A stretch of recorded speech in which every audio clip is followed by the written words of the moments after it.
ऐसा है कि अब उनके माँ बाप की देन है ना, जो अफसर बनाए हैं, मतलब इतनी प्रयास किए हैं, पढ़ाए लिखाए हैं।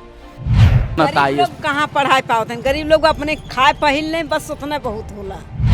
एक दूसरे के देख के लगन इतनी ज्यादा है जौने के नाते वो बच्चे आगे बढ़ते हैं। तो भैया हम IAS PCS के गांव पहुंच गए बानी। पीछे आप देख लिए माधो पट्टी, ये वो गांव है जहां से खाली IAS PCS लोग पैदा होला।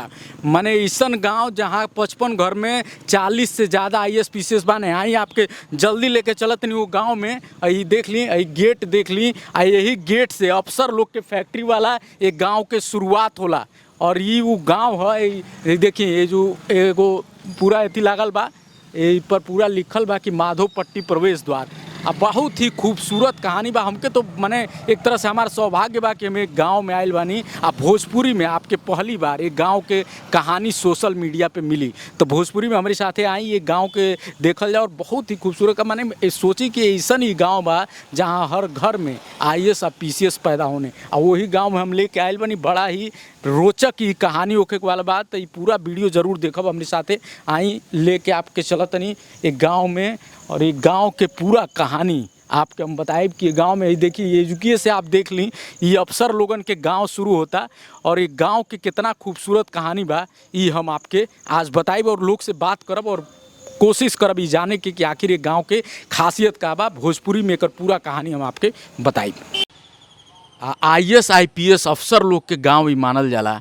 कितना गर्व होला। ये गांव से आप भी बानी, ये गांव से आप बैटरी लेके जात रहनी है, हमके मिल गए। का नाम है आपके? फुलेंदर मौर्य। फुलेंदर जी, ये गांव के का नाम है? माधोपट्टी। माधोपट्टी। एक IAS कब कहल जात रहा कि अगर ढेलो मारल जाई तो कोनो IAS या IPS के घर में जाके गिरी।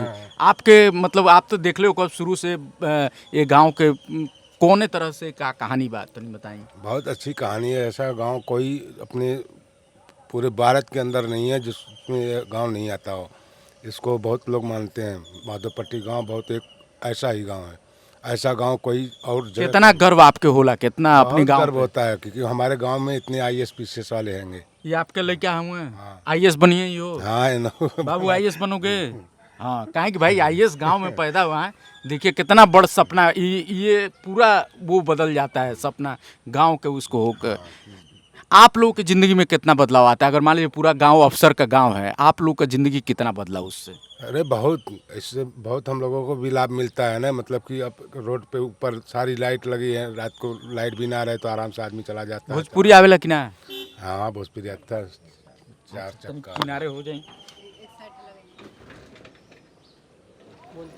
हाँ, माधोपट्टी गांव एकदम मने ऐसा गांव जहाँ चारों ओर अफसरे पैदा होने। IAS PCS IPS घर में कई गो, तो एक गांव में ऐसन घर बा जौने घर में 10-10 12-12 गो अधिकारी बाटे लोग। हम बात करतनी। हाँ, तो का फ़ायदा मिलेला आप लोगन के?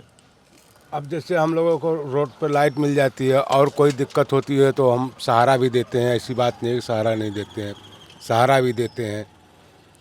हम लोग कमज़ोर हैं तो कहाँ से, लेकिन सहारा मिलता है इन लोगों से। हाँ। अधिकारी होने से वो कला से उसे सहारा मिली। और अपनी लड़का के भी IAS बनाओगे। काहे कि ये मिट्टी से निकलल बने। आखिर ये मिट्टी में का खास बा? लोग कहले कि आखिर माधोपट्टी के गांव के लोग खाला का, कौने आटा के चक्की खाला कि भाई सब लोग अफसरे बनेला। ऐसा है कि अब उनके माँ बाप की देन है ना, जो अफसर बनाए हैं, मतलब इतनी प्रयास किए हैं, पढ़ाए लिखाए हैं। माने का है इस मिट्टी में, का कौन चीज आखिर ऐसा चीज बा कि दूसर गांव के लोग नहीं खे बन पावत, लेकिन ये गांव के लोग बनता गरीब है। लोग कहाँ पढ़ाई पाते हैं, गरीब लोग अपने खाए पहिल लें, बस उतना बहुत होला। अब चाठे लड़किया जिकरे लड़की बाहिन तो लड़किए में पस्त बाटे। नहीं तो ये गांव में माने इतना IAS PCS होने तो ओकर फायदा मिलेला कि ना आप लोगन के? मिली फायदा, काहे कि ना मिली फायदा। मिली फायदा वकील ये वकील जे गरीब बा तो लड़कियन से परेशान तो अपनी लड़का के बनाओ कि ना IAS बनावे के बात, अब पढ़ाओ लिखाओ के बाटे। अब हम कहा था कि हम लड़किया पढ़ाई लिखाई एक खेबाहन। हाँ। तो ये गांव में जैसे इतना लोग निकलल बा तो ओकर माहौल तो मिलते हुई लड़का पहले ही से बचपने से वही के बारे में सोचत हुई हैं सन। तो वह सोचत तो है कि हमारो लड़किया हो जाए तब आगे बढ़ाएं। पढ़ाई लिखाए तो हमरो लड़का जोन बा IAS अफसर बन जावा। सकल लड़किया देखा था, पढ़त लिखा था, एक से नौकरी कमात सरकारी नौकरी पाई जाए। एक गांव में का ऐसा खास बा कि जो हर घर में अफसर पैदा हो जाने? तो भाई उनका सबकर भाई कमाई बा उनसे पढ़ाई लिखाई हैं। अब गरीबन के पढ़ाई लिखाई ना सकत हन, इतना सर्विस ना करा सकत हन गरीब लोग। गरीब लोग बहुत करिए मेहनत उन्नत एजू के लइका ज्यादा करे न सन दूसरे गांव के अपेक्षा।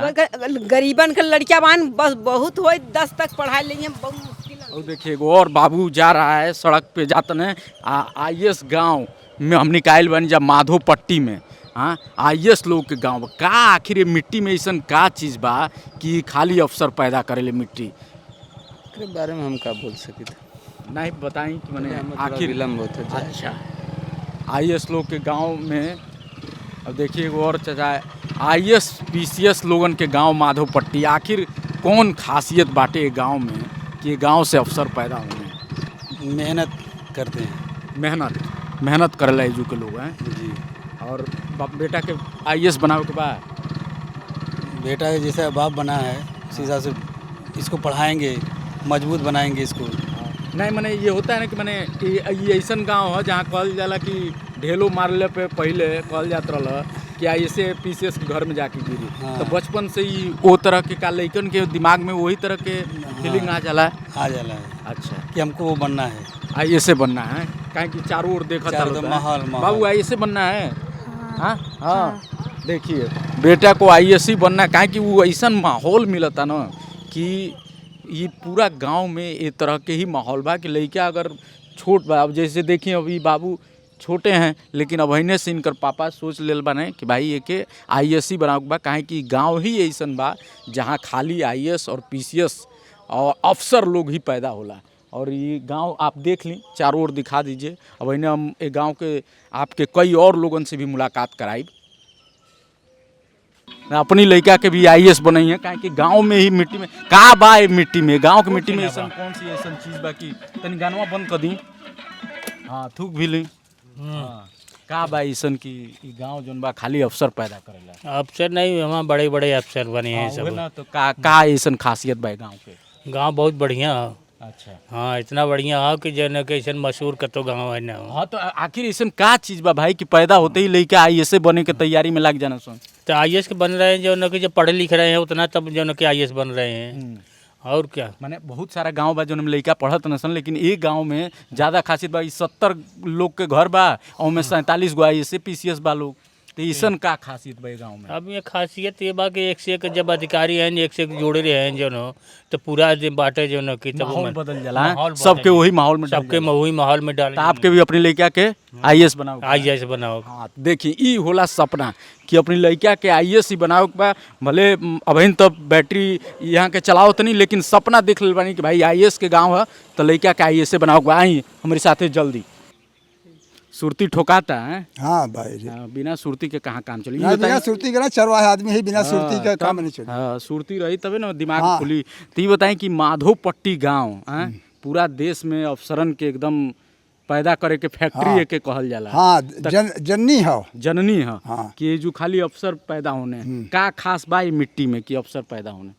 आप तो बहुत दिन से देखो एक दूसरे के देख के लगन इतनी ज़्यादा है जौने के नाते वो बच्चे आगे बढ़ते हैं। अच्छा हाँ इसीलिए वो प्रतिभावान बनते हैं और आगे मार्च करते हैं। हाँ एक दूसरे के देखते हुए एक दूसरे के देख के वो प्रतिभा से एक दूसरे के देख के तो ये जोन कहानी बा आगे बढ़ले के कि एक दूसरे के देख के लड़का कुल सोच ले तनसन कि भाई चूंकि ये घर में भी आईएएस बने तो हमहू के आईएएस बने के बा। आपके तमाम लोग से मिलवनी जे साफ कहता कि भले हम बैटरी चलाते नहीं लेकिन लड़का आईएएस बनी काहे कि गाँव आईएएस पीसीएस के गाँव है।